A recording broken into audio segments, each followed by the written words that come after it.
zurulu, kılgınlaran dolu, kırgızın ruhun ayğana, Kıtaylı müzli yollar, Cediğin mannas durvalar, Ceri yaylanan bulvalar, Çoğangazat'a varganda, Çoğulur salganda, Cedirmiş kapka becindin, Cedülü uzuvalganda, Becindi gamma turganda, Beterin savva vurganda, Bebetin tallap tırganda, Kıtaylı gamma turganda, Kıyının savva vurganda, Kımbatın talap tırganda. Anan kızların bana talak tırganda,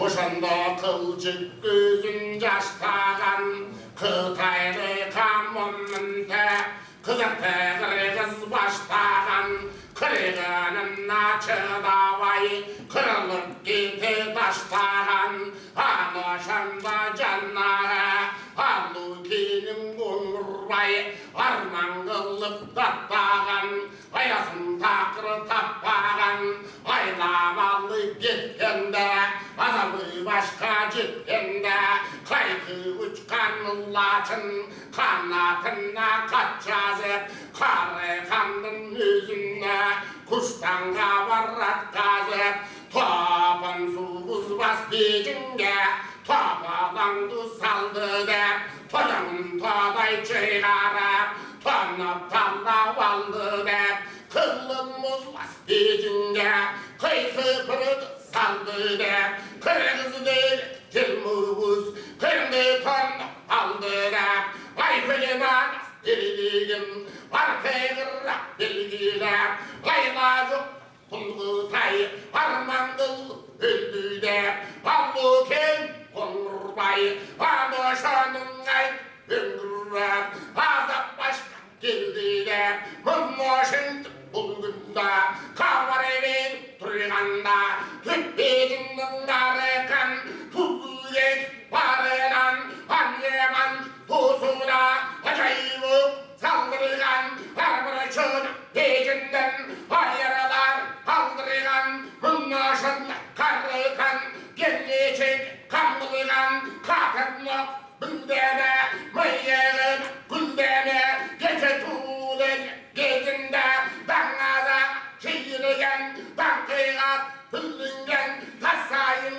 Ertaydın, Tatasıydan Töngülgen, Kavlanmanlas bulgunda, Gelip kalıgan ekende, Kaygı tat Kıtaylık, Gelip kalıgan ekende, Kanagan Kırgızdın, Gelip kalıgan ekende, Kanaşan Karıkan, Akılın ekende, Emni dur Gevbaytat, Gelmemin Gevbaytat, Hazır kısın Kırgızgan alışkan menen al gitmey, Güleşken gana menen güçüm,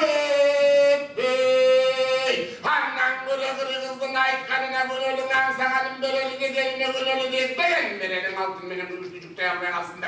Ağaça gelin suluz, boşandan büyük dayanmay kalsın.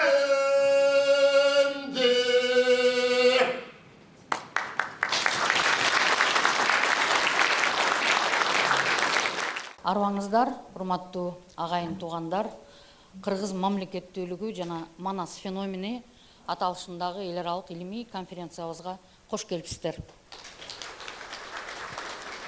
Урматтуу мамлекеттик катчы, урматтуу президенттин кеңешчиси, кош келипсиздер. 4 декабрь мына туура 10 жылдан бери Манас күнү деп белгиленип атат.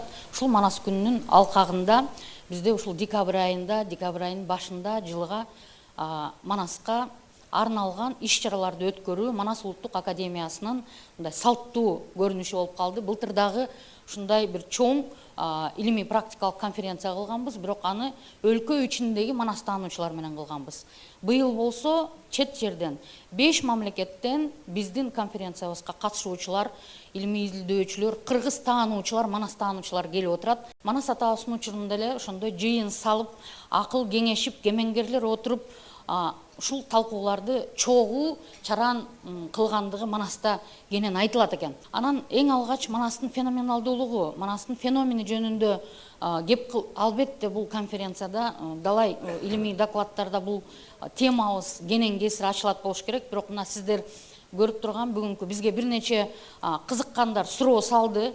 Эмне себептен силердин илимий практикалык конференцияңардын эң белгиси бир башкача экен дегенде ошол эң белгиси жөнүндө бир аз кыскача түшүнүк берип кетелик. Эмне себептен мындай эң белгини алдык? Себеп дегенде бул 7 нурду байкап атасыздар силер мына. Эң белгинин өзүндө эң бийик анан 7 нур. Негизи Манастын феноменин 7 кырлуу кылып карабай, муну 70 кырлуу кылып карасак дагы жарашат, бирок ушул 7 Манастын феноменалдуу өзгөчөлүктөрүн бир кыскача айтып өтөлүк. Эң биринчи эле мына ошол 7 нур. Манастын 7 эң негизги өзгөчөлүгү бул жазуу түрүндө Манас эпобуз сакталбай, жазуу эмес, элдин жадында сактап келгендиги. Кылым картып, өзүнүн жаралуу тарыхы бүгүнкү күнгө чейин табышмак болгон улуу баяныбыз элдин жадында сакталганы бул биринчи Манастын өзгөчөлүгү, башкалардан башкачалыгы. Анан эпоста айтылган улут менен уруктардын, уруулардын санын эсептесек 1000ден ашуу экен. 1000ден ашуун элдин аты аталат экен. Дүйнөдөгү бир дагы эпикалык чыгарманын ичинде мынчалык элдин саны айтылбаса керек. Ошол Манастагы айтылган элдин саны менен эле өзүнчө бир демографиялык карта түзсө, бул өтө бир чоң маалыматтар ачылышы ыктымал. Ал жерде жоголуп кеткен элдер бар, бүгүнкү күнгө чейин бар элдер айтылат. Бул дагы Манастын экинчи чоң феноменалдуулугу экен. Ошон үчүн бул жанагы 7 нурдун экинчисин ошондой деп белгиледик. Анан үчүнчүсү, биз баары бир жанагы теологиялык аспектине таптакыр алып сала албайбыз. Башка эпикалык чыгармалардан айырмаланып, дагы эле айтып өттүк, авраамикалык диндердин пайда болгонго чейинки эле ошол жердеги маалыматтар боюнча Манастын өзүндө жараткандын жанына жолдош жаратпай бир кудайга сыйынган көрүнүш. Бул диндик ушул өзгөчөлүктөр дагы коомчулугубузда мындай ара пикирлерди жаратып келет. Ошон үчүн буну дагы бир өзгөчөлүк кылып белгилеп коюуну туура таптык.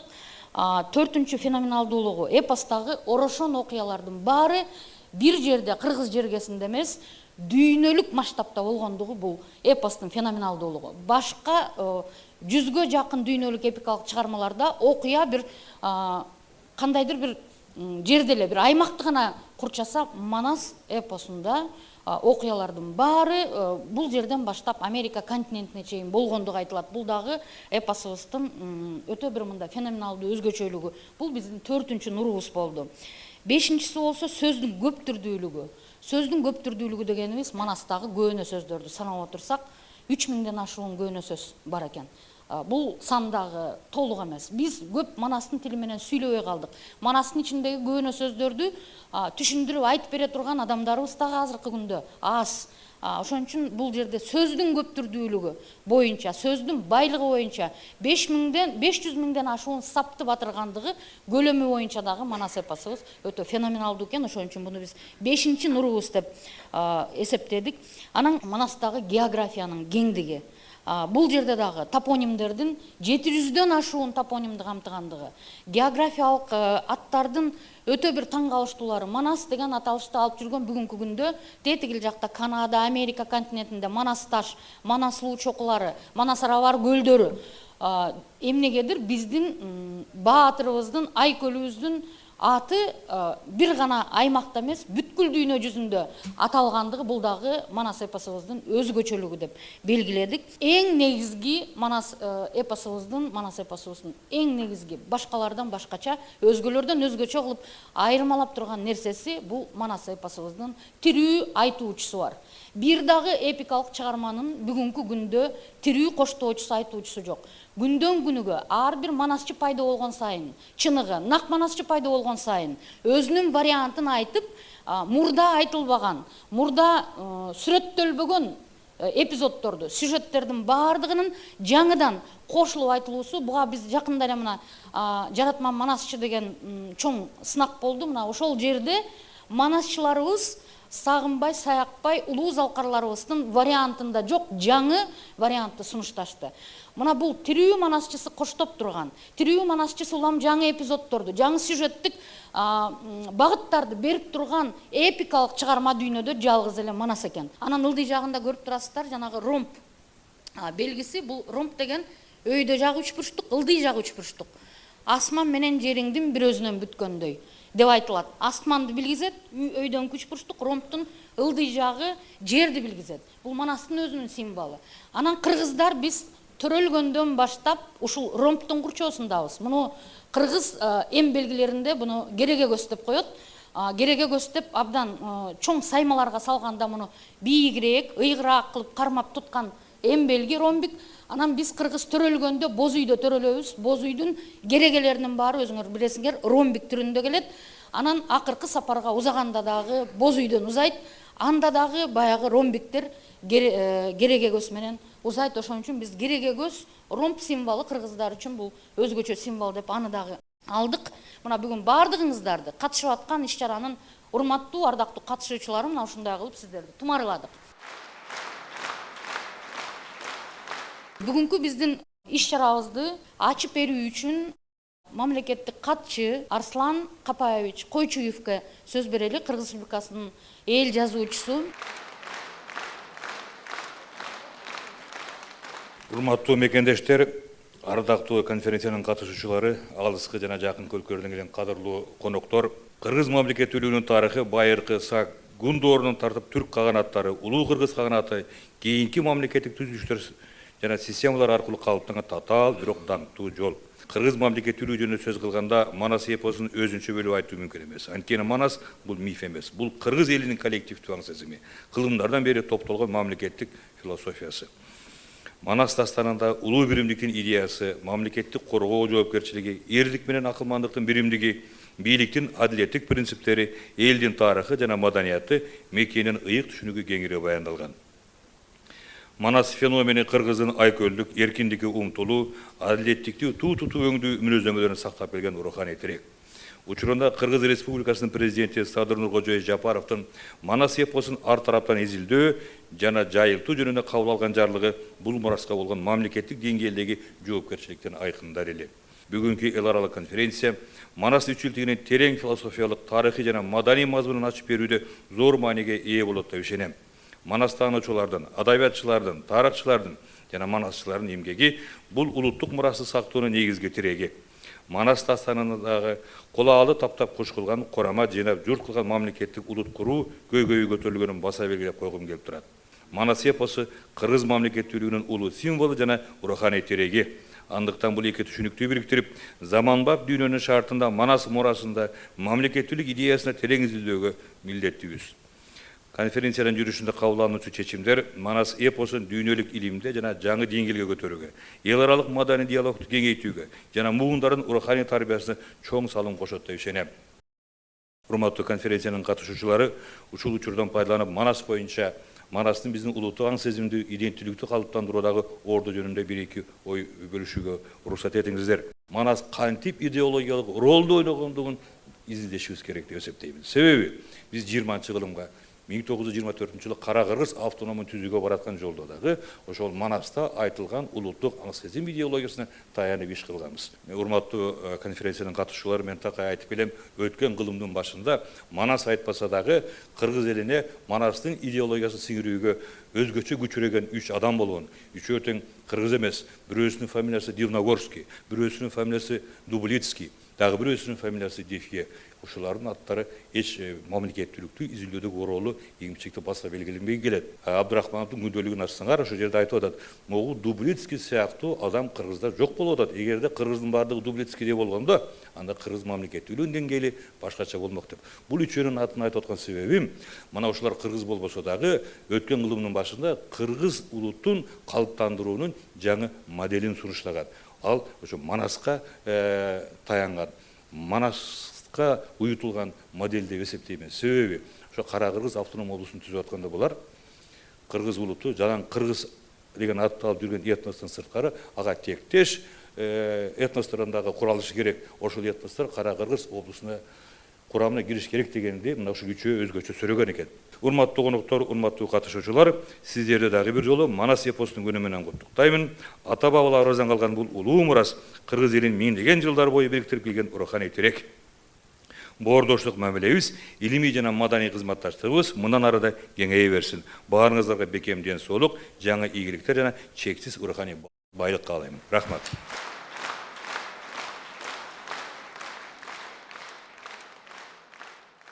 Бүгүнкү илимий конференциябызды алып баруу үчүн Кыргыз Республикасынын Улуттук илимдер академиясынын вице-президенти, академик, юридика илимдеринин доктору жана ошондой эле Кыргыз Республикасынын эмгек сиңирген юристи Чолпонкул Исисаевич Арабаевка сөздүн кезегин берсем.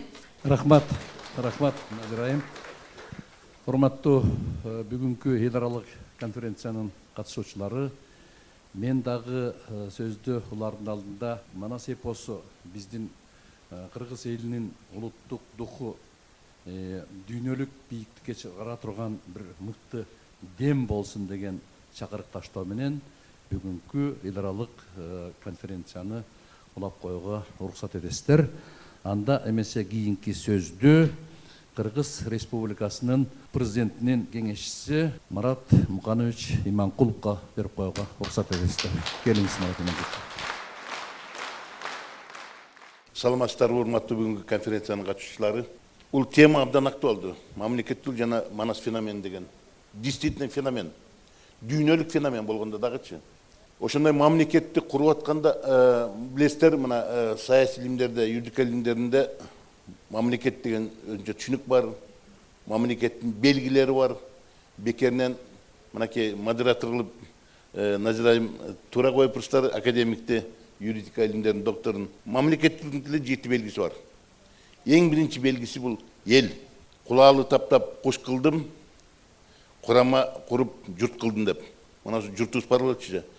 Көп этностон турган эл болчу, көп уруулардан турган, көп хандыктардан кошулган эл болчубузда. Значит, бул чоң мамлекеттин белгиси. Бизде болгон ошо Манас атабызда бүт белгилер бар, саясий көз каранды болгон. Анткени элди курап атат, чогултуп атат, мамлекетти кайра топтоп атат, жерлердин баарын кайра кайтарып атат, чоң мамлекетти. Анан биздин элибиз ошондон бери келсе, жана биздин мамлекетчилдик деген түшүнүк биздин каныбызда келип атпайбы? Дагы бир жолу кайталайм, мен абдан сыймыктанам. Кыргызга ушундай Кудай бизге ушундай мүмкүнчүлүк берди, Манас эпосун жаратты. Айтып атпайбы, Манасты чилсең, тилчи да болуп чыгасың, акын да болуп чыгасың, географ да болуп чыгасың, тарыхчы да болуп чыгасың, бардык түрдө да. Анан ошон мынакей Манастын феномени ошондо биз аны Манасты изилдеп түгөтө албай атабыз. 1000 жылдын өтпөсү жазган деп. 1000 жылдан бери ушу Манастын жаңы гана жагдайлар чыгып атат. Ошондон биз дагы изилдешибиз керек. Муну изилдеш үчүн мен ойлойм, жалаң эле Манас таануучулардын арасында ошонун ичинде жана айткандай географтар болуш керек, тарыхчылар болуш керек, этнографтар болуш керек, бардык илимдин өкүлдөрү болуп туруп, ошончо филологдор болуш керек, тилчилер. Мына ошолор бириге алып туруп анан кийин мындай бир комплекстүү изилдесек, биз дагы көп нерсени табабызга деген менде чоң ишеним бар. Манас эпосунда жазылган жана принциптердин баарын колдоно турган болсок, биздин келечегибиз кен. Анткени ошол экинин баарын азыркы мамлекет түзүлүштө, мына Кудай берген эгемендүүлүктө биз ошол мамлекетти бекемдеп, Манас атабыздын жана духу менен, ошол экинин берген бизге дем менен, элибиздин атабыздын деми менен ошол мамлекетти өркүндөтүп өстүрүп, дагы 1000 жылдарга урпактарга беребизге деген мен чоң ишеним бар. Ошондо бул конференциянын иши дагы ошого чоң өбөлгө болот деген мен деп ойлойм. Рахмат сиздерге, ишиңиздерге ийгилик каалайм. Чоң рахмат, Мурат Муканович.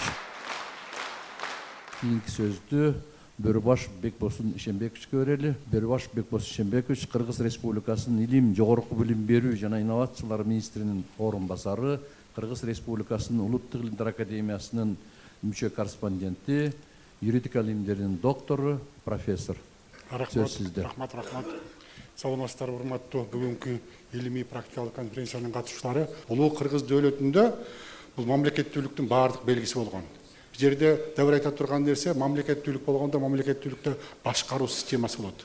өзі бұл саяси тарихқа кіреді да, саяси құқықтық тарихтың предметі да, оны ошо башкаруу системасынан биздин ата бабалар бирнече табан басып өтүшкөн. Ошо эң байыркы кыргыздык башкаруу система, мусулмандык башкаруу система, андан кийинки тиги аскердик, элдик башкаруу система, анан советтик башкаруу система болуп атпайбы. Азыр болсо жаңы баягы доор келип, республикалык башкаруу системасына кеттик. Мына ошондо карап көрсөңүздөр, бул улуу кыргыз дөөлөтүнүн убагында аскердик, административдик башкаруу системасы болгон.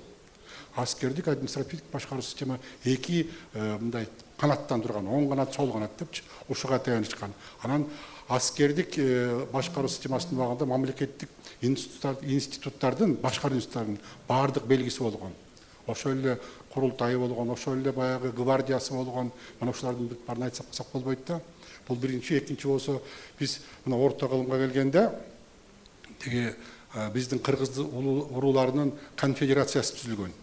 Дайым эле биз бирдиктүү мамлекет түзгөн эмеспиз. Аны тарыхчылар, саясатчылар жакшы билишет. Мына ошол убакта орустун окумуштусу Гуревич ушундай мүнөздөмө берген. Кыргызды баягы уруулардын бирикмелерин түзгөн. Же болбосо азыркы илимдин тили менен айтканда конфедеративдик мамлекеттерди түзгөн. Бул да ошо заманга ылайыктуу болгон. Ошентип келет, андан кийин совет мамлекети курулуп калган. Мына совет мамлекети курулганда бул жерде да бир айта турган нерсе бар. Мына 26-жылдын 1-февралында бизге 100 жыл болот республика статусун алганыбызга. Билесиздер, баягы бүткүл жалпы Россиялык борбордук аткаруу комитетинин чечими менен именно 1-февраль 1926 жылда бизге ошондой статус берген. Ошон үчүн мына биякта менин коллегаларым отурат, ошону биз дагы өзүнчө биз белгилешибиз керек. Анткени автономиядан биз республикалык статус алдык. Андан советтик убак келип калды. Мына көрүп атасыздар, ошон үчүн ушул жагын биз көп көңүл бурушубуз керек.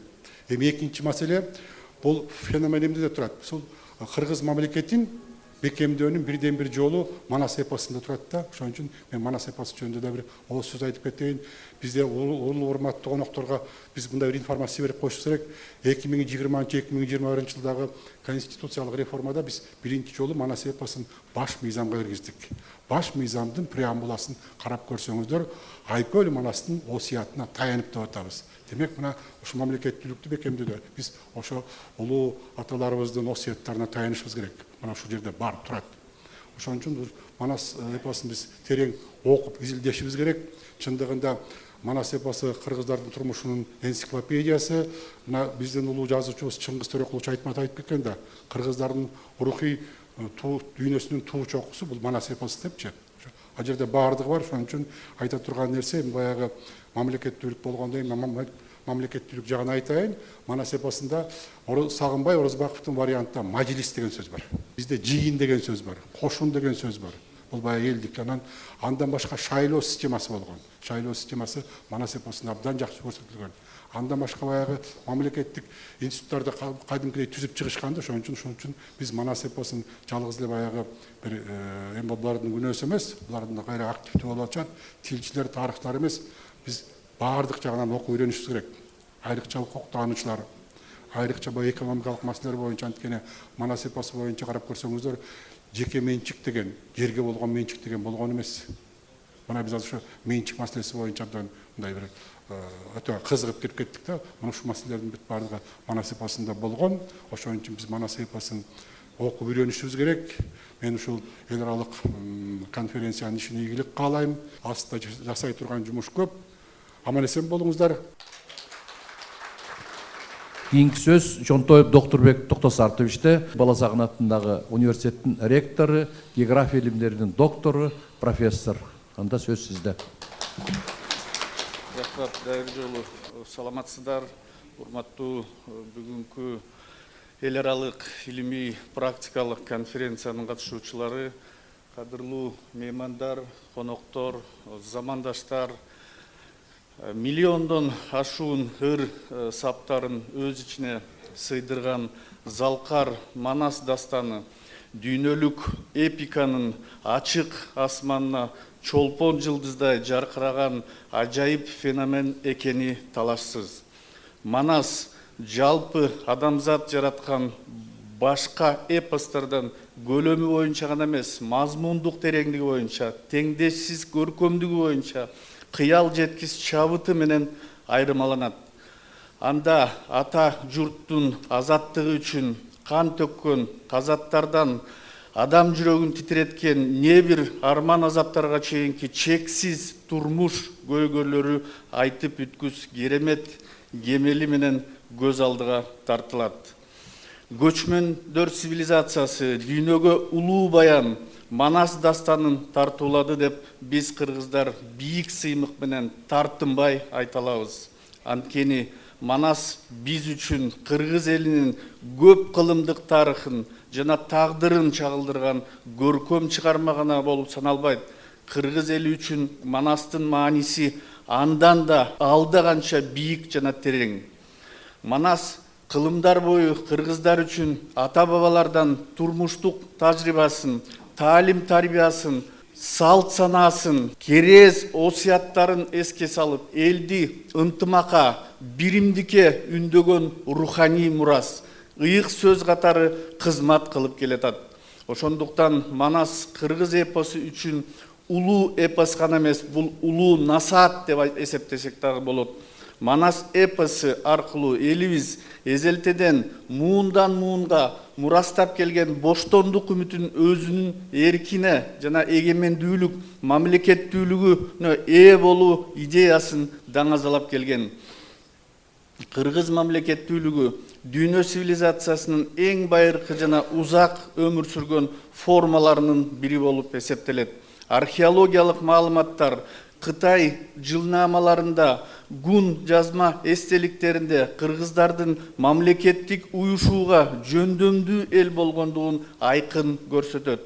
6 кылымдагы кыргыз каганаты, 9-10 кылымдардагы улуу кыргыз каганаты Евразия мекендегиндеги саясий тарыхтагы өз ордун ээлеген. Манас бул жөн гана эпос эмес, бул кыргыз руханий дүйнөсүнүн, улуттук философиясынын, тарыхый эс тутумунун жана мамлекеттүүлүк идеалынын универсалдык модели. Дүйнөлүк эпостор менен салыштырганда Манас көлөмү, мазмунунун кенендиги жана идеясынын универсалдуулугу боюнча феноменалдуу көрүнүш болуп эсептелет. Манаста берилген биримдик, бекемдиктин негизи деген философиялык идея кыргыз мамлекеттүүлүгүнүн концепциялык негизи болуп саналат. Бул эпос кыргыз коомунун идеалдык моделин, тил биримдигин, руханий гармонияны жана ата мекенди коргоо миссиясын чагылдырат. Манас эпосу кыргыз мамлекеттүүлүгүнүн идеалы, философиясын жана улутту сактап калуучу руханий энергиясынын бүгүнкү күнгө чейин алып келип, жаңы муундарга үчүн маанисин жоготпой, мындан ары да уланта беребиз деп терең ишенемин. Конференциянын ишине ийгилик каалайм. Кийинки сөз Алымкулов Алиасбек Төлбашевичте, Кыргыз Республикасынын баатыры, Кыргыз Республикасынын Улуттук Илимдер Академиясынын тарых жана төлкөм тааны институтунун доценти. Ассаламу алейкум, арбаңыздар, урматтуу бүгүнкү илимий конференциянын катышчылары. Учурдан пайдаланып, алыстан атартып, жолго артып келген, Айкөл Манастын океанда чакып жаткан, адам баласын таң калтырган, башы бар, аягы жок, эчендеген замандарды карып турган, биздин чыгарманы изилдеп жүргөн улуу инсандарга таазим этип, рахмат айткым келет. Элибизде айтылгандай, угуту эстегелер аяны, эзеркинин баяны, баштаса келер аяны, баштапкынын баяны, угут өнүп чыккан сөз, улуулардан алган сөз, калк ичинде калган сөз, карылардан алган сөз, канча кылым өтсө да Кыргызда нук көргөзүп, улуу баян Айкөл Манас айтылып, багыт берген сөз деп бекеринен айтылбаса керек. Арийне адам баласынын тагдырында, тарыхында эчендеген биз турган жерде улуу элдер жашап өткөн бизге белгилүү эмеспи? 14 эл жашаган экен. Алар кайда?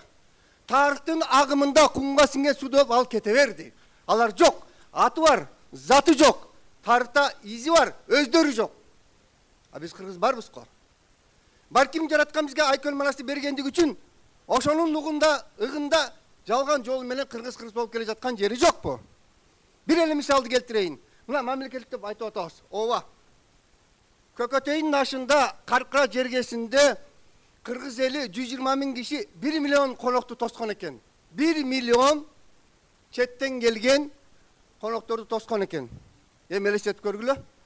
Бұл біздің мемлекеттің қаншалық күшті екенін белгілеп жатқан жері жоқ бұл. Улуу Музыкабек Жинабековтың айтуын сөздерінде айтылып жатады. 500-ден ашық ошол тойда каркырада инструмент ойналтқан екен. 500-ден ашық. Ойлап көрсеңіздер, бізде бар базы бүгін 500-ге жақын инструмент. Бұның өзі эмне? Жинабековтың да бір жатқан чарманда айтылып жатады. Bir manasçı айтқанды екінші манасчы улантып кете алады, бирок истил өзүнүкү менен кетет. Мындай дүйнөдө жок дейт.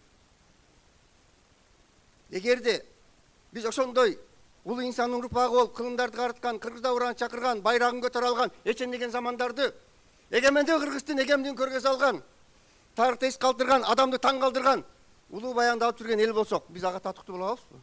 Татыктуубузбу? Мына кеп ошондо. Эмнеге жараткан бизге гана берди муну? Кала кимде бар? Каякта бар? Кайда бар? Мухит океан болуп чалкыган, башы бар, аягы жок. Эчен замандарда элдин эң оор, элибиздин башына оор тайгак ашуулар туш келген учурларда мезгил менен жараткан күчүнө үлүү инсандар берип турган жокпу?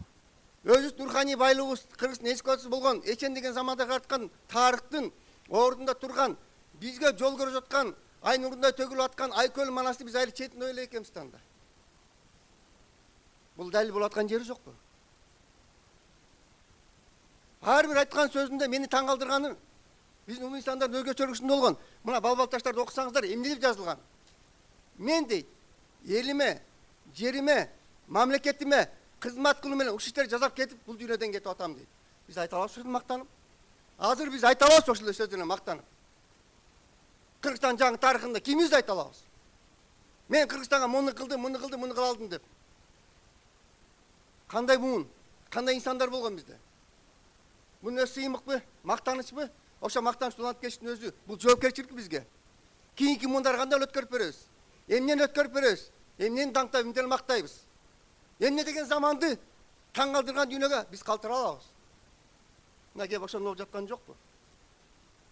Биз Айкөл манасын изилдөө менен кыргыз тарыхын, кыргыз элинин энциклопедиясын, кыргыздын географиясын жана көптөгөн багытты изилдеп жатабыз. Биз өзүбүздү ошол жактан табабыз. Бизге кимди бирөөдү ээрчиштин зарылчылыгы жок.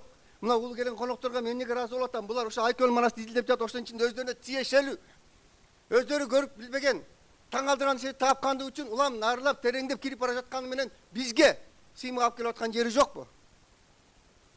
Мына ушунун өзүндө кыргызда бир жакшы сөз бар го. Өткөнүн даңктаган эл гана өзүн барктай алат. Тамыры жок дарак болбойт, өткөнү эл болбойт. Тарыхка таазим кылуу менен изилдеп туура багыт берүү менен келечекке туура багыт калтырып жол салып кете алабыз. Ортон үзгөн эч кандай акыбыз укугубуз да жок. Эмне деген замандар кыргыз эли баштан кечирген жок, бирок Айкөл атабыз жоголуп кеткен жок го. Күнү бүгүн дагы тирүү, мына Назира айым айткандай, жандуу. Айтылып муундан муунга оозеке берип келе жаткан өзү дагы бул табигый, табияттагы сырдуу нерсе. Биз муну чече албайбыз, колубуздан келбейт. Анткени кудуреттин кудурети менен жаралган, касиетке ээ болгон, ар манасчыга өзүнчө берилген бул улуу касиет. Биз ушул нерсе менен сыймыктанып, мактап, даңктанып, дүйнөгө таралтып, эгерим эчен деген замандарда кыргыз барда Айкөл бар, Айкөл барда кыргыз болуп кете берели.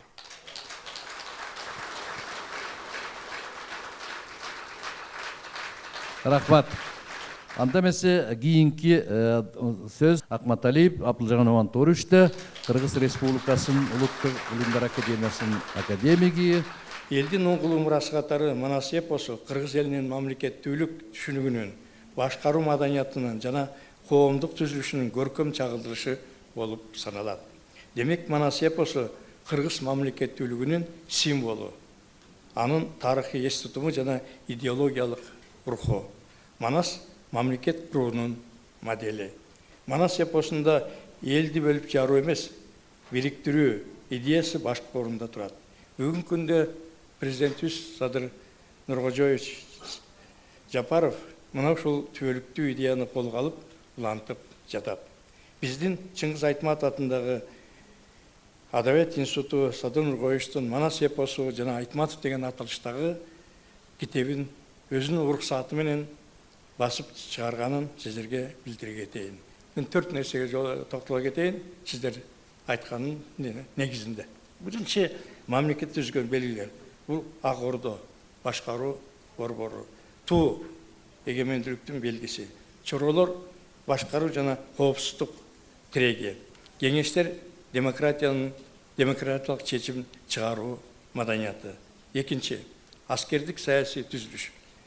Манастын жоокерлери элдин кургоочулары, элди коргоо, ички тартип сактоо, сырткы душмандарга каршы туруу бул мамлекеттиктин негизги функциялары. Манас душмандарга каршы күрөшүү менен өз элин коргоп гана тим болбостон бирдиктүү кыргыз мамлекетин түзүүнү максат кылат. Үчүнчү, адилет башкаруунун модели. Манас күч менен эмес, акыл менен башкарган хан. Ал элге урмат менен мамиле кылат. Бул бүгүнкү заманбап мамлекет куруудагы негизги принциптердин бири болуп эсептелет. Төртүнчү, улуу жоопкерчилик. Эпос аркылуу элге мекенчилдик, эркиндик, калыстык жана адептүүлүк өңдүү жогорку баалуулуктарды сиңирилет. Эгемендүү Кыргызстандын шартында Манас эпосундагы мамлекеттүүлүк идеясы жаңыча бааланууга тийиш. Манас эпосу кыргыз элинин мамлекеттүүлүккө болгон тарыхый умтулуулардын көркөм туюндмасы катары бүгүнкү жана эртеңки күнү үчүн да маанилүү. Манас аркылуу кыргыз эли ким экенин, кайдан келип, кайда барарын түшүнөт. Демек бул эпос мамлекетибиздин уңгусу, тарых менен бүгүнкүнү, келечекти байланыштырып турган көпүрө, маданий кодекси жана мамлекеттүүлүк аң сезиминин көркөм баяны. Терең ыраазычылык. Анда улайлы, урматтуу бүгүнкү эл аралык конференция катышуучулары, Түркиянын Анкара Хаджы Байрам Вели университетинин профессору, Kırmatlı katışucular, kırmatlı konuklar, Türkiye'den gelip Manas menen arkalı sözleri 7 minütte ayakta öte kıyın birak özüm kıskartıp okup cüremin. Dünyadaki en çok cana en artürdüğü en köp varyantları bar epos, Manas eposu, bu bayrimiz bilemiz. Biz Manas eposunu bu Közkaraşlar menen izilde gönde. Manas, algaç her bir Manasçı Kayra'dan, Manasçı tarafından Kayra'dan aytıp börüdün. Andan kiyin bul Kayra aytıp börülürdün. Transkriptiyası jana cariyalanışı arkulu Kayra cazılışına duşar bolut. Eğer de Manas eposunun bugünkü günde 80 varyantı bolsa, anda 80 Kayra aytıp beru jana Kayra cazu bar degendi bildiret. Bu Manas için bir fenomen. Bunu bardık motivler boyunca bağlı mümkün. Birok bul uzak möhnöttü komandalık hareketli talap kılat. Bul üzüldü öde biz balasızlık motivin misal katılı bağlaybız. Radlov tarafından tüzülgön Manas eposunun tekstinde Karıya Jakıp Han çığırçını alganına 14 yıl bolgonuna Karabas'tan uğulduğu bolu algan yok. Anın ayalı alma öskün talağlarda togolunup, atababalarının mürzölörüne varıp, darılık sularda tünöp, çaçırap ketken çaçın tarayt, belin beken baylayt, cana koş boylu bolot. Bulcer'de balasızlıkta narazı bulup, andan kaçığı menen baylanışkan elementler, mifologiyalık motivlerde körünöt. Bul motivler jer, su, jana, bak daral kultları körünüktü.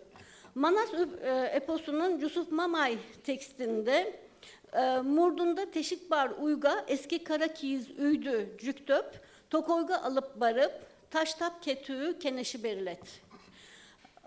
İman boyunca ayal munu üçün uyalıp uyat bolgan ayal bala töröyt.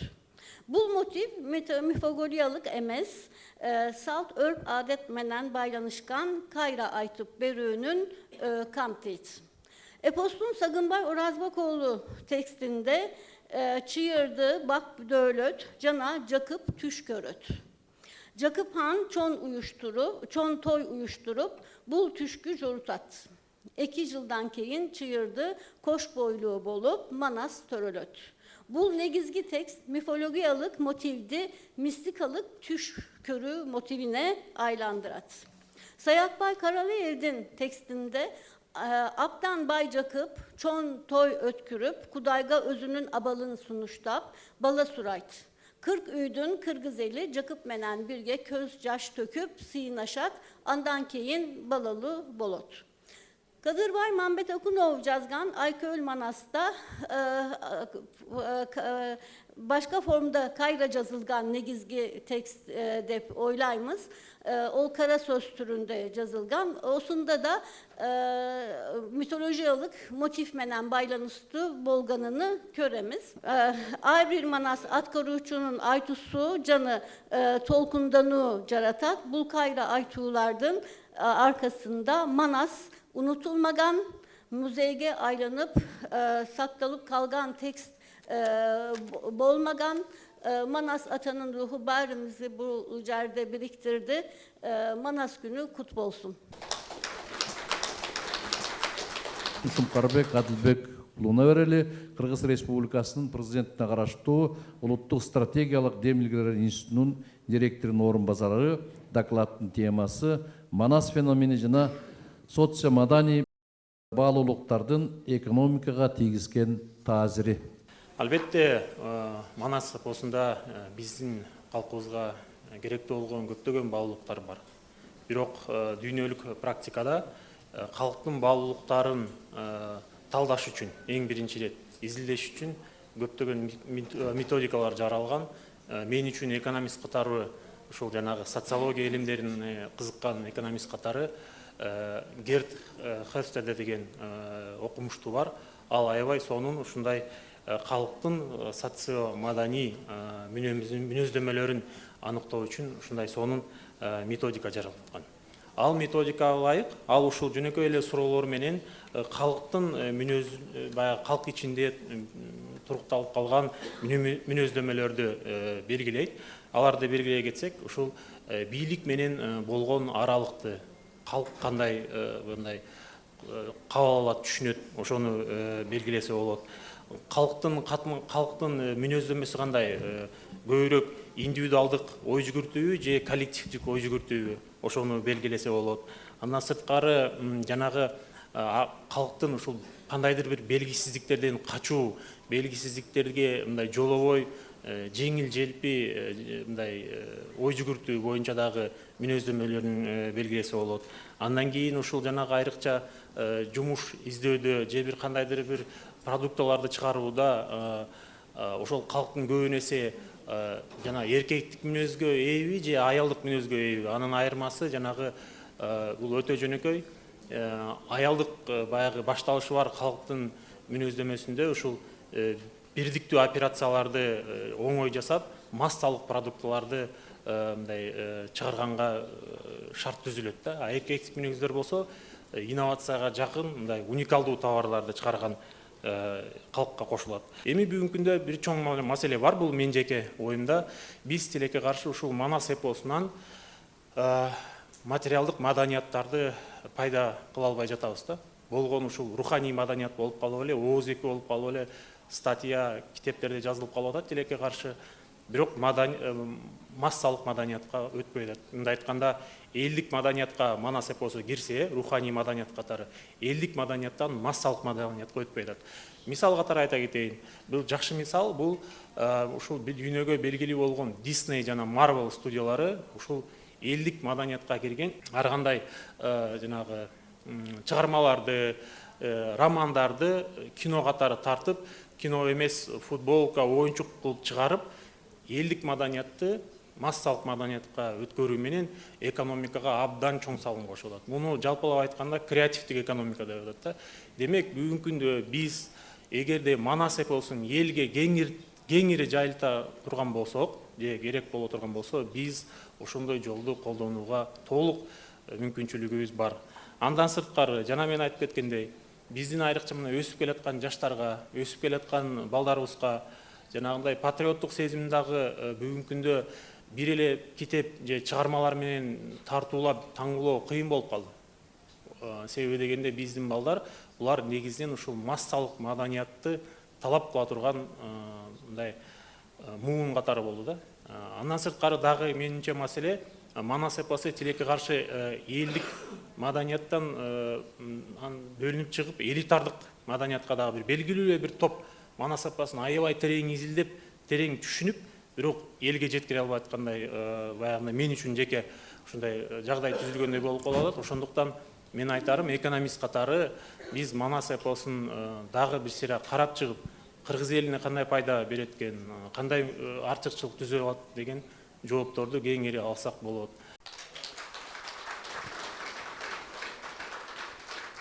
Кийинки сөз Джеймс Паламтри, манастануучу, Борбор Азиядагы Америка университетинин профессору, Улуу Британиянын өкүлү. Докладдын темасы Манас жана улут куруу Венгриянын мисалында деген темада доклад жасоо үчүн Джеймс Паламтри мырзага берели. Келиңиз. Hello and many thanks. Бул жакта биз 1914-жылы жазылган Манас энциклопедиясын карап жатабыз. Бул жерде биз абдан көп материалдар чогулгандыгын көрүп жатабыз. Тарыхый аспектилер изилденип, жана менин оюм боюнча ушул экспедицияны талкуулоо бизге дагы ушул Манасты жакшыраак түшүнүүгө жардам бермекчи. Манас эпосу венгриялык илимий журналдарга публикацияланган, жана Гуннар Себастьян дагы бул журналда өзүнүн макалаларын жарыялаган. Жана бул экспедицияларда алар ушул Манас эпосу боюнча маалыматты чогултуп, ушул материал жарыялоого аракет кылышкан. Мистер Радлов бул абдан белгилүү адам. Манасты изилдөө үчүн баалуу материалды чыгарды. Бул кылымдан ашык убакыт өткөндөн кийин каралып чыккан венгер тилиндеги гезиттерде репортаждары, фельетондору, жарыяланган кулактандыруулары жана академиялык кайрылуулар согушка чейинки венгерлердин Манаска болгон кызыгуусун жаркыратат. Ал жерде изилдеп каратыр болсок, белгилүү изилдөөчүлөр тарабынан бул нерсе дагы карап, Гюла Себастьян деген академиялык администратор тарабынан дагы изилдөөлөр жасалган. Анын катышуусу жана анын Манаска шилтемелери белгилүү венгриялык институттардан жана бай донорлордон чогулган олуттуу каржылоону түшүндүрөт. Мындай изилдөөлөргө катышуу менен кадыр барка жана кызмат орундарына жетсе болмок. Бул 1911-12 жылдары Манас энциклопедиялык библиографиясында басылып чыккан Дерде Алмаси Борбордук Азияга жасаган экспедициялары жана венгер музейлерине коюлган коллекциялары менен ушундай жолго аракет кылган. Дюла Месарос башкыр жана чуваш элдик поэзиясынын изилдөөсү боюнча бул элдик поэзиянын изилдөө тажрыйбасы бар чыгыш таануучу жана котормочу болгон болчу. Радловдун редакцияланган журналдарынын биринде жардам үчүн ыраазычылык билдирген. Ал жерде Манас чогултуу экспедициясы Месарос үчүн жеке жана профессионалдык жактан маанилүү жана курдаштары тарабынан жогору бааланган болушу мүмкүн деп айтылган. Окумуштуулардын максаты да ушундай эле көрүнүктүү жана маанилүү болгон. Месаростун Манасты толугу менен чогултуу ниети болгон Венгрияда жарыяланган жылдан бери белгилүү болгон. Венгерлердин эки чоң тексти бул жерде эч кимге белгисиз деп ойлойм. Ал жерде жалпысынан Манаста болгон бул эпизод башка жер Радловдун вариантында же мен изилдеп карап чыккан башка версияларында да бул нерсе жок. Манас эпизоддорун мактаган тому толук эмес деген комментарийлер байма-бай айтылып келет. Бул анын эртең менен бул венгриялык тексттер бул окумуштууда мүмкүнчүлүктөрдү сунуштайт.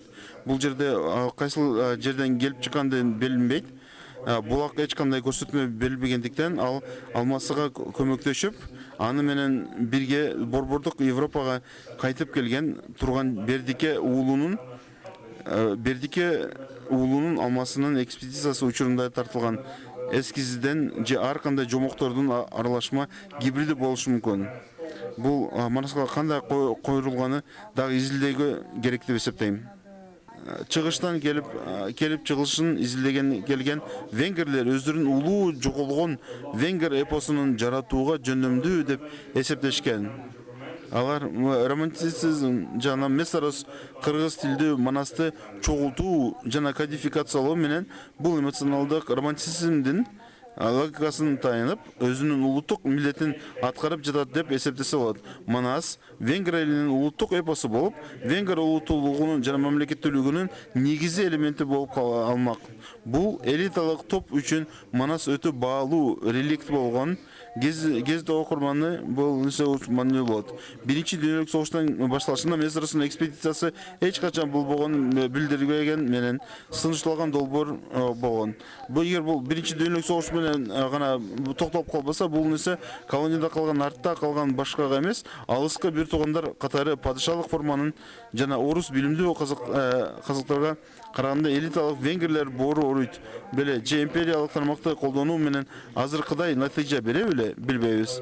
Ошондой эле биздин Месарос тарабынан чогултулган бардык Куранды чогултулган Манастын үркүндөн тарамасын карап көрө турган болсок, бул канчалык дагы жакыныраак боло беле, балким аныгыраак болмок беле деген дагы суроолор көтөрүлүшү мүмкүн. Бул жерде Манастын санаа иликтешүүсү, сакталып калуусу, таратылуусу, дагы көбүрөөк изилдөөлөр жасалуусу дагы өтө маанилүү деп эсептейм. Чоң рахмат мени көңүл угуп бергениңиздер үчүн. Жана улуу урматтуу уюштуруучуларга дагы терең ыраазычылык билдирем. Котормочуларга дагы чоң рахмат.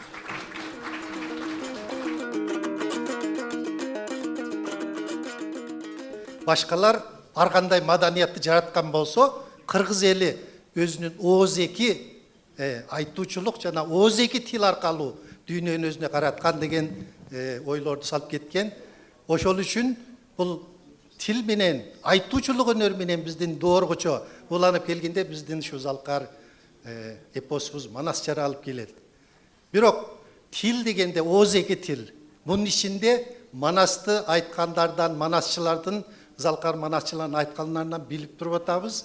Бул сөзсүз тил деген болот экен, анын өзүнчө музыка менен болгон байланышы бар.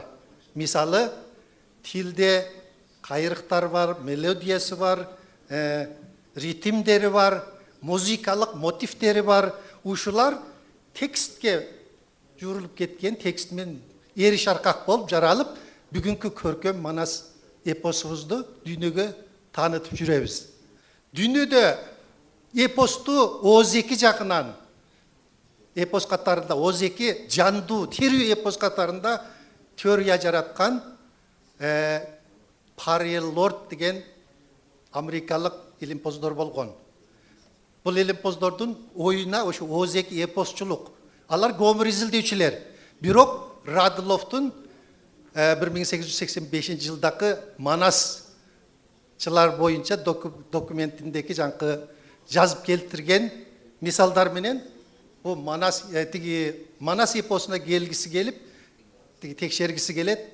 Алдыңкы кылымдын 30 жылдарында. Бирок аларга мүмкүнчүлүк болбогондо Югославияга, азыр эми Югославия болбой калды, Кыргызия, Сербия деген жерлерге барып, эпос боюнча дүйнөлүк ооз-эки эпостун теориясын жараткан.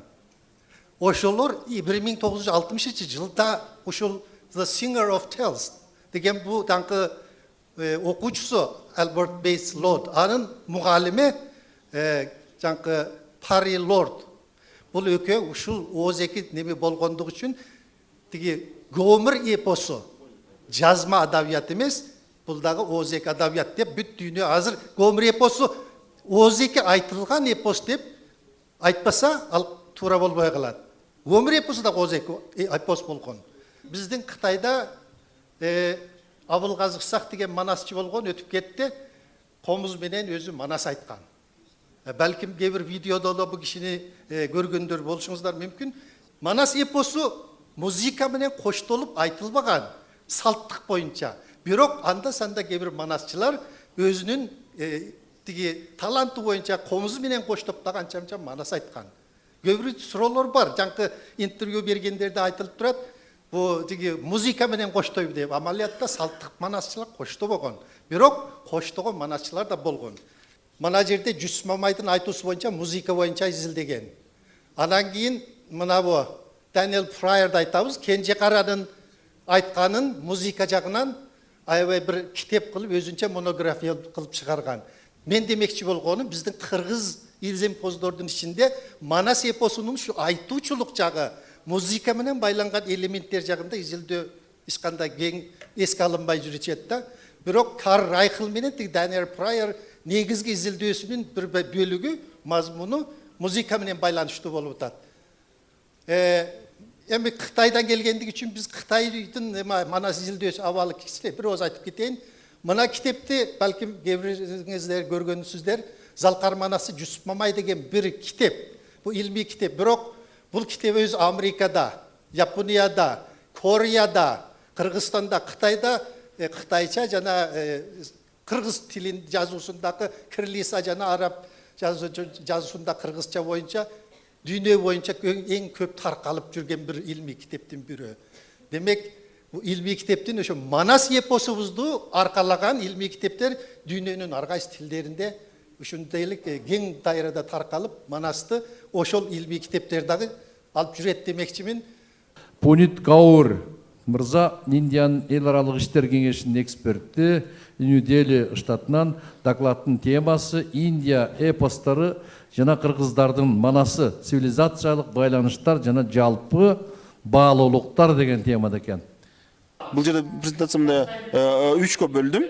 Биринчиси бул Кыргызстандын мамилебиз, Кыргызстан менен Индиянын ортосунда, анан кийинкиси болсо биз негизи эпостардын улуттук идеялардын түзүлүүсүнө кандай көңүл бурулат, андан кийин бүгүнкү күндө кандай Индиядан жана бүгүнкү күндө кандай ролду ойнойт. Үчүнчүсү болсо эң маанилүүсү биздин жашоого кандай таасир тийгизет. Анан биздин салыштырмалуу Манас эпосу менен мен ой жеке пикирим кандай жана индиялык эпостторго окшоштугу кандай, ошону биз анализ кылып жүргүзгөнгө аракет кылабыз.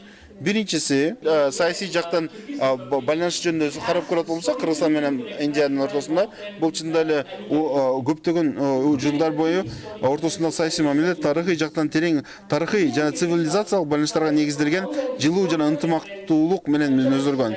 Индия менен Кыргызстан быйыркы жылбек жолу аркылуу өнүгүп келе жаткан терең жана тарыхый жолу бекитилген. Билесиңер, жибек жолу бул жакшы ой пикирлер, диний ойлор жана философиялык ой пикирлердин бөлүнүшүнө, бири-бирине маалыматтардын жетишине жакшы өбөлгө түзгөн. Эгемендүүлүктөн кийин эки тараптуу саясатта маданиятты өз баалоо, олуттуу билим алмашуулар жана инсандар аралык байланыштар көбөйдү.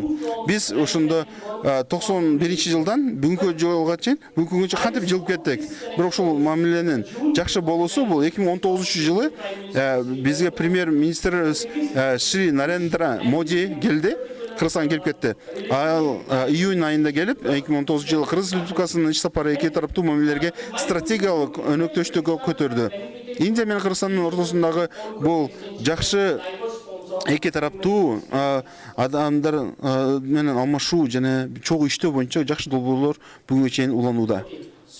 Эми менин ой пикиримди карай турган болсок, эпостор кандай таасир тийгизет жашоого, кандай таасир тийгизет, ошону карап көрөлү. Буга чейинки сонун нерселер айтылды, жакшы сөздөр айтылды. Анан албетте эпостор адамдарды бириктирип, аларга өздөрүнүн бир топко таандык экенин сезүүгө жардам берген маданий окуяларды, адеп акылак жана тарыхтын жалпы баасын сунушташат. Эпостор көп учурда маанилүү маданий чиймелер катары кызмат кылып, түпкү баалуулуктарды, тарыхый баяндарды, социалдык институттарды жана алардын кандай рухий, өзүнүн руханий жактан бай экенин көрсөтөт. Бул окуялар жөнүнө гана аңгемелер эмес. Алар тарыхтын белгилүү бир мезгилде улуттун ошол эмне конкреттүү убакытта эмне болгон, улуттун жана маданияттын эмнени ойлоп, кандай сезимдерге ээ болгон болот. Эпостор элдердин тилге, динге, улутка карабай бардыгына түшүнө турган тарыхтын бир окуяны калат. Кыргызстандан Манас эпосу боюнча мен жеке ой пикиримди билдиргим келди. Мен буга эмне деп ойлогон болчумун? Кыргыздар болсо эл тарыхы идеялардын, соолонун жана диний таасирлердин кесилишине жайгашкан. Алар кайраттуулук жана татыктуулук менен көптөгөн кыйынчылыктарга душар болгон. Манас, Семетей, Сейтек, Үч эл тилиге бул Кыргызстандын өзүнүн адамдын биригүүнүн, туруктуулуктун, мүнөзүнүн жана чагылдырган Кыргызстан улуттук өзгөчөлүгүн пайдалуу түзөт. Эпос биринчи кезекте ооз-эки салт катары Кыргыздын тарыхы эс тутумда кайгылуу майдани мурасын өзгөчө жазма тилде сактоого кыйынчылыктарды эске алып сактаган. Бул эпостук жагынан карап көрөт болсок, тышкы душмандарга каршы урууларга биргүүсүнө жөндөгөндүгүн баяны улуттук иш-чараларда көрсөтүлүшү менен бирге улуттук биримдиктин жана баардык өзгөчөлүктөрдүн жанандуу эмблемасы катары кызмат кылып келет. Бул чындап эле силер манасчы деп айтасыңар го. Ошолор тарабынан бул нерсе абдан жакшы сакталып келип, абдан жакшы бир атмосфераны чагылдырып, адамдарга жакшы нерсени түшүндүрүп, эпос Кыргызстандын борбордук идеологиялык алкагы болуп эсептелет. Бул эпос дүйнө жүзү боюнча таанылып, бардыгына жетиши керек деп эсептейм. Жана эпос дүйнөлүк деңгээлде таанылып, буунун 1000 жылдык марекесин белгилөө менен баса белгилеп, анын өзгөчө маданий мурас катары мааниси баса белгилениши керек деп эсептейм. Эми болсо Кыргызстандын жана Индиянын эпосторун салыштырып көрөлү. Мен эң биринчи маанилүү нерсеси, мен ойлойм, бул жалпы баалыктардын Индиянын эпостору менен Кыргызстан Манас эпосунун маданий маанисин баса белгилеп, баатырдык темаларга жана адеп акылак принциптерин чагылдырып, өз маданиянын негизи катары кызмат кылат. Индиялык эпостор, мисалы Махабхарат жана Рамаян деп айтпадымбы? Индус салтында ыйык байыркы текстер болуп эсептелет. Ал эми Манас кыргыз элинин борбордук эпосу. Эки салт тең милдет, адеп акылак жана жакшылык менен жамандыктын кагылышуусу жана темаларын изилдеп, көбүнчө баатырдык кармандарынын саякаттары. Кыргыздардын бул эң улуу баатыры Манас санскрит тилине идеалдуу адам деп которсок болот. Индиянын Рамаяна эпосу ыйык жана акын тил Судас тарабынан кайра чечмеленгендей эле Рам Чарит Манас идеалдуу адам катары деп айтсак болот. Мен ойлойм, биз Махабхаратта биз болсо бул эки эпосту тең, бул адам моралдык жагдан, руханий жактан адамдардын окшош экендигин дагы көрсөк болот. Кыргызстандагы толеранттуулуктун жана жанаша жашоонун билдиги болуп эсептелет. Биз буга Махабхаратта жана Манасты ынанымдуу салыштыруу сунуштайт. Бизде көптөгөн дагы окшоштуктар бар экен. Ватха бачак жомокчу деп айтылат. Жана эң аягында мен жакшы сунуштарым бар. Ошолорду силерге айтып кетейин, сунуштарымды. Бул нерсени кантип биз дагы улантсак болот деп.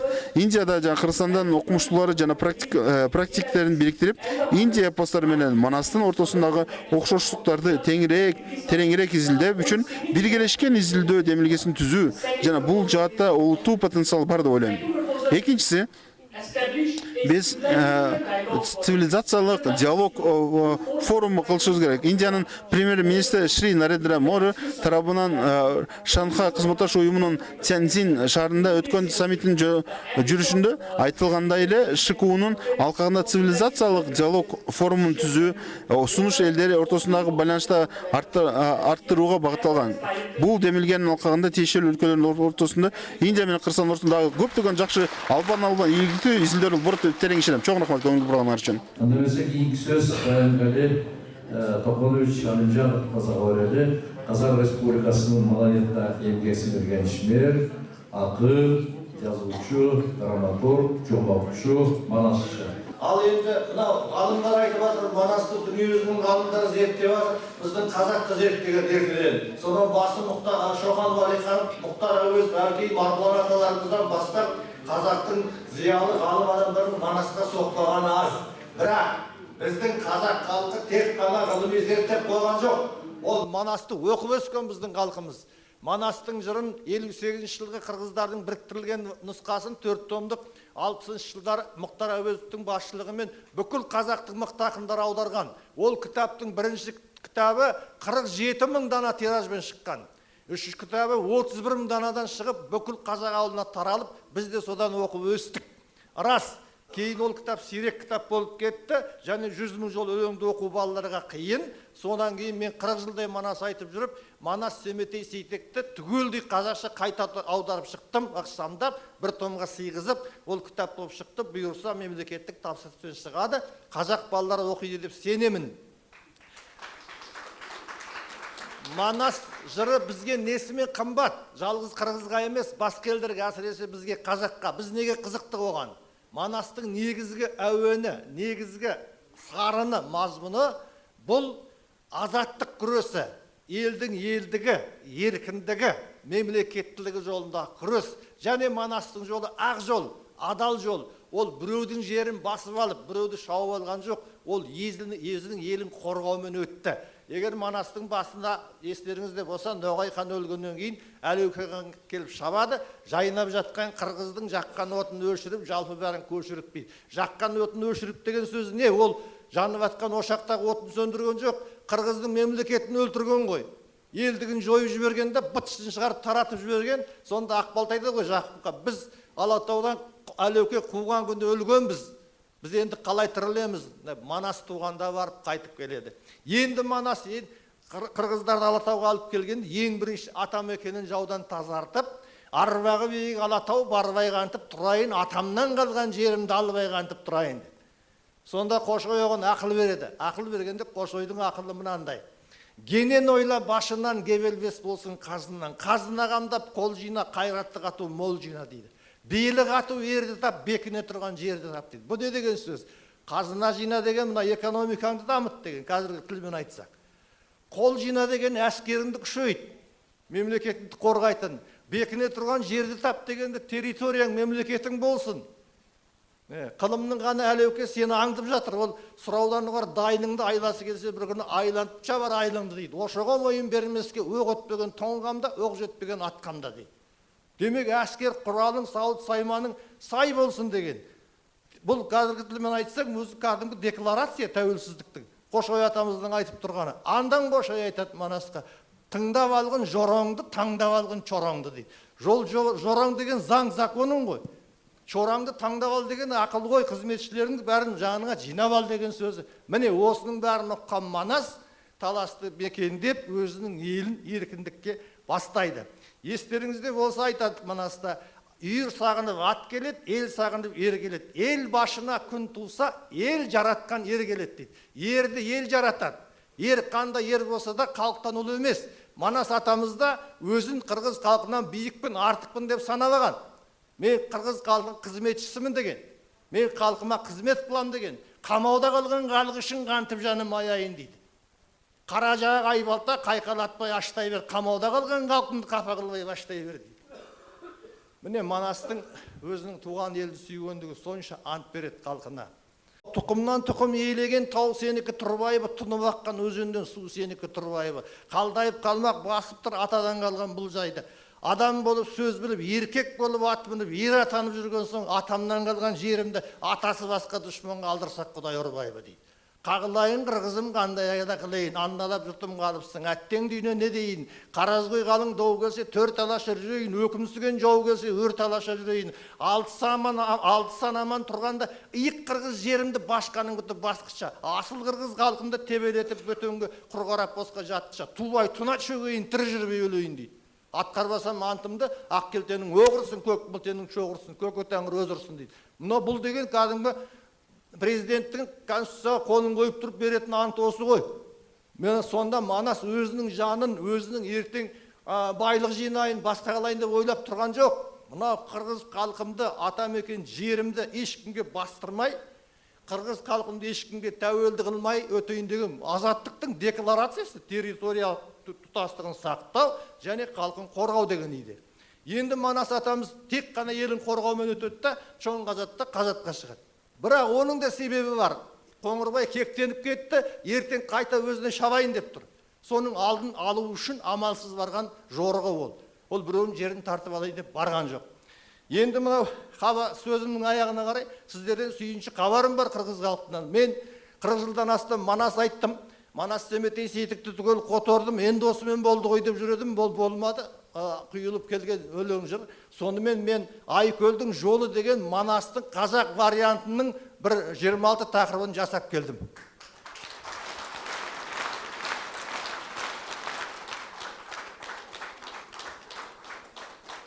Ол Қазақстан парламент сенатының спикері Мәулен Сағатханұлы Әшімбаевтың қолдауымен 500 дана тиражбен жеке кітап болып шықты.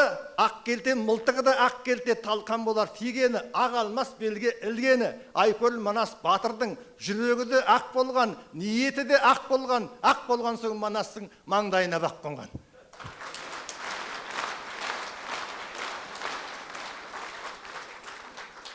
Geliniz Abakirov Құрманбек Абакирович ағайға өрелі, филология илимдеринин доктору, профессор. Докладның темасы Манас эпосун изилдөөнүн заманбап проблемалары. Манас таану илиминин негизөөчүсү деп биз мыйзамдуу түрдө Василий Васильевич Радловду эсептейбиз. Анын 1885 жылы чыккан жанагы Түндүк түрк элдеринин элдик адабиятынын үлгүлөрү деген 5-томундагы кириш сөзү предисловие деп аталат. Өзү болгону кыска 7-8 барактан турат, бирок бул 7-8 томго татый турган баш сөз. Шунчалык терең, таасын жазылган баш сөз. Мына ошондо дегеле эпос деген эмне, дегеле ырчы, манасчылык деген эмне, анын кандай теориялык маселелери бар дегенди Радлов кашкайта ачып берген. Биз мына кыргыз манас таануусунун башатын негизин ушул Радловго таандык деп эсептешибиз керек. Эми андан кийин бұл жерде айтылды жанағы Смирнов, анан кейін Алмаши, Фалев жана башкалар биринчи макалаларды жазышкан, тексттерди жарыялашкан. Анан Манас эпосун алгач ирет мындай фундаменталдуу мүнөздө изилдеп чыккан 30-жылдардагы окумуштууларды билесиңер. Ал дагы эле Мухтар Ауезов, анын баягы Киргизская народная греческая поэма Манас деген эмгеги ушу күнгө чейин ең негизги эмгектердин катарында турат. Андан кийин Жирмовскийдики, Богданованыкы, Петросяндыкы, жана башкалардыкы, Халим Рахматуллиндики чыкты. Анан кыргыз илимпоздорунун ичинен Манаска адеп билими сыпаттама берген Касым Тынысановдун, Усейин Карасаевдин биринчи сөздөрү, макалаларын эске албаганда адеп кеңири анализге алган бұл Өмірқұл Жакишев болуп эсептелет. Эриккендин баары эле Манас жөнүндө жазбашты. Мындай айтканда. Бул өтө кооптуу нерсе. Эмне үчүн ушундай болот? Бул биринчиден Манас эпосунун варианттарынын көптүгү, анын тексттеринин ортосундагы айырмачылыктардын арбындыгы менен түшүндүрүлөт. Эгерде мисалы үчүн биз Европа окумуштууларын эске алсак, Артур Хатто, Баура жана башкаларды менен бул жерде окуп отурбайм, көп эмелер бар да. Алардын дээрлик бардыгы Радлов жазып алган вариантка таяшкан. Радлов жазып алган. Радловдун варианты кыска, негизинен эпостун мазмунун толук чагылдырганы менен анда көп кемчиликтер бар. Радлов болсо аны эмне үчүн ушундай жазып алганын өзү түшүндүрүп кеткен. Бул Манас деген кыргыздарда bir günü bir yerde uksan başkaça, ertesi yerde uksan başkaça aytıla öğretken. Anın baarın жазып alış mümkün emes eken. Özgörülmeli eken bul, ayabağanday. Oşon üçün ben bunu kıska ele variantını жазып aldım dep düşündürgen da. Al Radlovdun variantında albatta bizdin elge singen Manastın köp epizodları, köp mınday jagdaylar jok. Анан Европанын окумуштуулары ушул өзлөрүнө жеткен Радловдун вариантында. Түркиянын окумуштуулары деле көпкө чейин ушул Радловдун вариантын, анан бир убакта Реми Дор деген француз изилдөөчүсү Памир кыргыздарынан жазып алган кыпкыска вариантты пайдаланып келишкен да. Мына ошол элдин аң сезимине муну Радлов белгилеген атайын. Бул элдин аң сезимине сиңип калган чыгарма дейт. Анан кыргыздар дейт, кара кыргыздар өзүнүн башка түрк тилдүү уруулаштарына караганда саясий аң сезими жогору эл дейт. Булар ишара тытыша берет дейт, чабыша берет дейт, жалкоо дейт. Ал жана чечен, ырга жакын деген Радловдун сөздөрүн айтып алып эле биз мактанып атпайбызбы? Радлов аны түшүндүрүп берет. Булар жалкоо эл дейт. Анча мынча малын жайып коюп, анан бозо уулап ичип, мен эми өз сөзүм менен түшүндүрүп атам да, ушинтип жүрө берет дейт. Булар өзүнүн турмушун жакшыртууга аракет кылбайт дейт. Көчмөн элдерге караганда. Эме отурушташкан элдерге салыштырмалап алганда дейт. Анан дейт, булар сырттан жоо келсе бирге калат дейт. Баягы чабыштардын баарын унутуп эле, жоо келди дегенди укса, кечээки тытышып аткан эмеси менен кучакташып, энеси эркек төрөгөндөй сүйүнүп, жоого аттанып кетет дейт. Бул деңиз, катуу деңиз толкундары жээкти бүтүндөй тыйпылган сыяктуу турмуш өткөрөт дейт булар. Жоого аттанды дейт, анан өлгөнү өлүп, жарадар болгону жаралыпдар болуп, кырылганы кырылып, кайра келет дейт. Анын так эле ошол ишин анын баласы улантат дейт. Анын небереси улантат. Эч өзгөрүү жок дейт. Анан булар сүйлөй берет дейт. Сүйлөгөндө аябай жакшы көрүшөт. Сүйлөгөн кишини аябай жакшы ука билишет. Аны баалайт дейт, сындайт дейт аябай. Анан өзү да сүйлөгөндү жакшы көрөт. Анан ушинтип оорасы жок болсо, булар чечен анан ырчы болбогондо, мен ырчы болмок белем дейт. Мына ушул сыяктуу маселелерди Радлов кырынан коюп туруп, ушунчалык туура жазган да бул кишичи. Анан мен айттым жанагы Манастын кийинки изилдениши жөнүндө. Анан эми үчүн түркүн варианттарга таянып, айрыкча чет өлкөлөрдө, башка элдерде жана бирде Радловдун, бирде Валихановдун, бирде Ремидордун жазып алгандарын колдонуп келе атышат. Бул биз үчүн пайдасыз, мындайча айткандачы. Анчалык эмес, жагымдуу иш эмес. Эмне үчүн? Себеби бизде ошол жана мен айтканда элдин аң сезимине биротоло сиңип калган эпостун толук эки варианты бар. Бул Сагынбай менен Саякбайдык. Молдобасан, Багыш Сазанов, Шапак Рысмендиев, Акмат Мамбет Чокморов, Шабай Азизов жана башкалардыкы да бар, бирок алардын бири да бул экөөнө жетпейт. Өзүнүн көркөмдүүлүгү, тереңдиги, толуктугу боюнча жетпейт. Мына Манас тууралуу кабылган мыйсамда атайын белгиленип көрсөтүлгөн. Классикалык вариант деп Сагынбай менен Саякбайдын варианттары гана эсептесин. Ушундан улам 1958-60 жылдары Манас эпосунун 3 илтигинин 4 томдугу чыккан. Академик Юнус Алиевдин жетекчилиги менен түзүлгөн 4 томдук. Бул сонун вариант. Сагынбай менен Саякбайдын варианттарынын өзүндө деле тигил кошмо вариантка кирбей калган өтө көп эпизоддор, детальдар, мотивдер бар. Берки Молдобасан сыяктуу Манастарда дагы керемет саптар бар. Демек түзүп чыгуу керек. Анан ошону талкуулап, жалпы элдик талкууга коюп, мамлекеттик деңгээлде дегендей чечим чыгарып, бастырып чыгарып, анан ошону гана башка тилдерге котортсок, Манас бир иретке келет. Чет өлкөдөн келген белгилүү Манас таануучулар отурат. Бирок бул жагынан бизде аябагандай көп кемчилик бар да. Мисалы үчүн Түркияда мен билгенден 2 жолу Манас эпосу боюнча макалалардын жыйнагы чыккан. Бирок түрк окумуштуулардын бир да макаласы кыргызча чыккан эмес. Эгер мен окубай эле калып калган болсо. Мелис Акматалиев бир жакшы ишти баштап атат. Чыңгыз Айтматов жөнүндө дүйнөнүн ар кайсы жеринде жазылган илимий изилдөөлөрдүн баарын чогултуп атат. Бакуда жүрүшөт, Стамбулда жүрүшөт, Астанада, Ташкентте, Казакстанда жүрүшөт. Биз Манас эмне болуп атканын башка жакта ишибиз да жок. Мындайча айтканда. Түрк изилдөөчүлөрүнүн эмне үчүн ошол изилдөөлөрүн кыргызча которуп туруп чыгарышка болбойт. Кытайдагы Манас изилдөөчүлөрдүкүн бир жолу чыккан, андан кийин Адыл Жуматурдунун китеби, Макеле Көмүрбайдын китеби, Мамбет Турдунун китеби чыккан, башка жок. Бирок буларда дагы көп. Булар бизге жете элек. Андан тышкары керек болсо Японияда, Америкада, башка өлкөлөрдө аздап болсо да Манас тууралуу жазгандар бар экен. Мына могул жерде Джеймс Пламтри мырза жакшы айтып кетти. Биз билбеген фактыларды айтып кетти. Мисалы үчүнчү, биз буга чейин жанагы Georg Almaşı жөнүндө билчүбүз. Андан башкалары да бар экен да, мисалы үчүнчү. Манас жөнүндө маалыматтарчы. Алар жөнүндө жок. Буларды ошо котортуш үчүн, аны жеткириш үчүн ага дагы каражат керек. Манас эмне болуп атканын биз билишибиз керек. Себеби Манас кыргыз элинин менчиги, дөөлөтү, эң бийик дөөлөтү. Анан ал кандай болуп атат? Аны башка жакта кандай изилдеп, жакшы айтып атабы, жаман айтып атабы дегендей маалыматтарды билишибиз керек да. Муну ошол жана Манас эпосун изилдөөнүн мамлекеттик илимий концепциясына киргизүү керек. Атайын.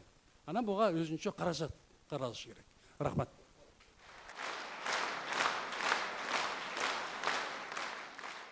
Кийинки сөз Мехмет Черибаш мырзага берели. Невшехир Хажы Бектавели университетинин кафедра башчысы экен. Темасы кыргыз манасчылары менен түрк акындарынын түш көрүү мотивинин окшоштуктары дейт. Урматтуу коноктор, Кыргызстан дегенде eski kağıda satlar cana Manas eposu eske düşöt. Eski kağıda satlar cana Manas eposu eske düşöt.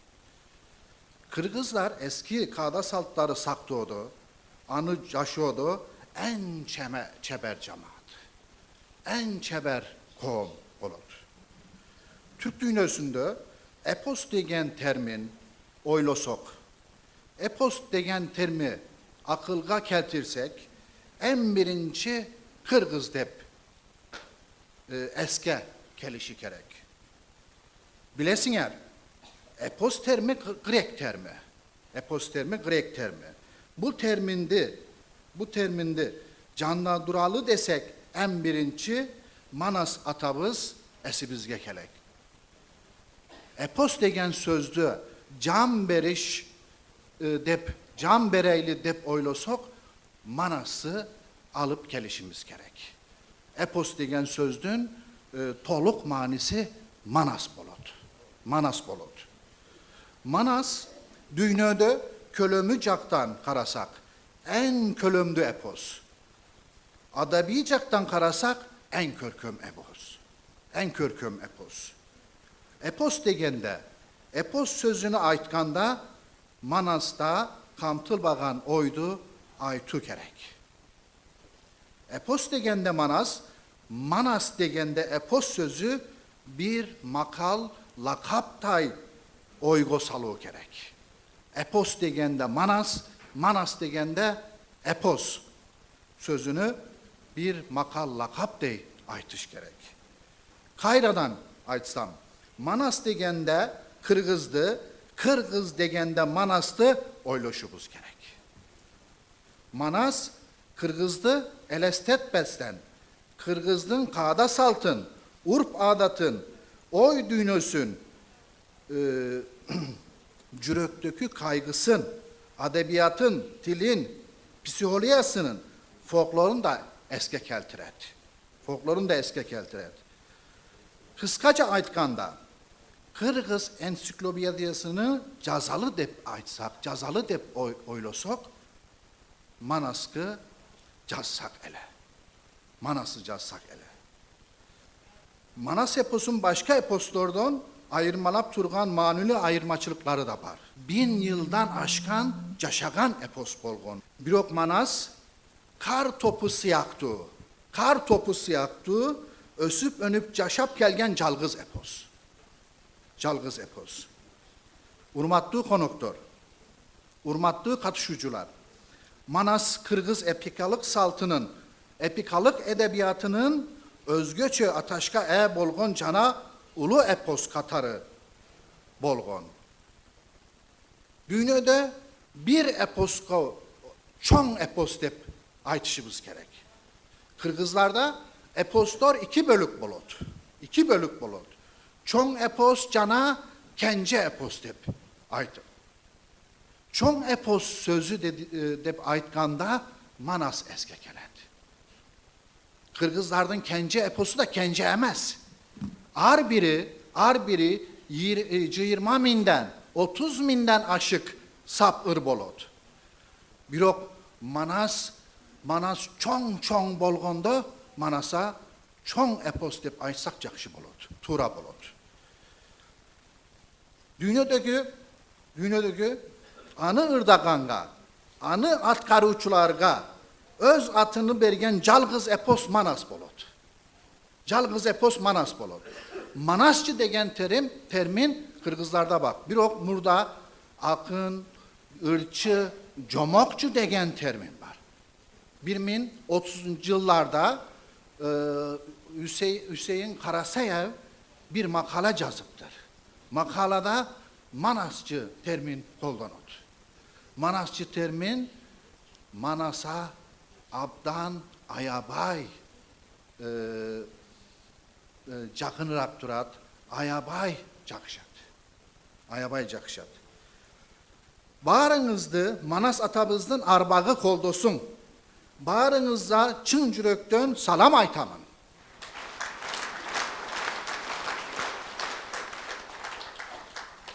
Bir söz dağı aytsam jakşı bolot. Biz Türklerden Oğuz degen uruğundan bolabız.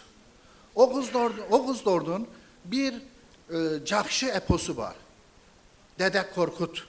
Korkut Ata degen eposu var. Dede Korkut eposu Vatikan varyantı var, Vatikan nüshası var, Dresden nüshası var. Dresden nüshasında atı mınday bolot. Korkut Ata'nın. Kitabı Dedem Korkut, ala lisanı taife-i Oğuzan. Oğuzların yüce lisanı, yüce tili menen yazılgan Dede Korkut kitabı. Mınday söz gerek. Kitap degen söz Türk dillerinde yazılgan nerse emez. Yazılgan nerse emez. Kitap degen söz Türk dillerinde ıyık bolgon tekst için aytılgan söz bolot. Türklerden bardı. Türk elderi kitap degende Kur'an eske kelet. Manas kitap degen nerse. Men Kırgızistan'a kelgende, Kırgızistan Yazıcılar Soyuzu'na barganda, Soyuz'un direktörü bundan söz attı. Mehmet Ağay, bilip jatasınar. Manas Kur'an'da kitap bolot. Manas'ta turup, mınday belek beriş kerep dep bana ayttı. Manas ıyık kitap. Manas ıyık kitap bolgondo, atkarıçılar Manas'tı eç nersemenen aytmaydı. Komuz çok, çok, bir ok Manas'tın bir obonu var. Obonu var. Manas'tın obonu degen söz, Manas'tın müzikası degen söz. Men bağrınızdı ıyık kitabın özü menen salamdayım. Manas atabız bağrınızdı koldosun. Manas atabız bağrınızga jardan versin dep bata veren. Bata berip savaktan çıkamın. Jakşı kalınızlar. Rahmat. Батаңыз қабыл болсын, терең разышылық. Рахмат, бүгінгі күнде Жақшынақай ой пікірлерін білдіріп, мықты сунуштарды айтып кетті. Біздің қонақтарға дағы сіздердің атыңыздардан, анан жалпылы Қырғыз Республикасының Ұлттық Ғылымдар Академиясының академиктерінің атынан дағы бір жолы терең разышылық білдіріп, ішіңіздерде игілік қалап, жашауыңыздар бақуат болсын деген ой тілекті айтып қоюға рұқсат етесіздер.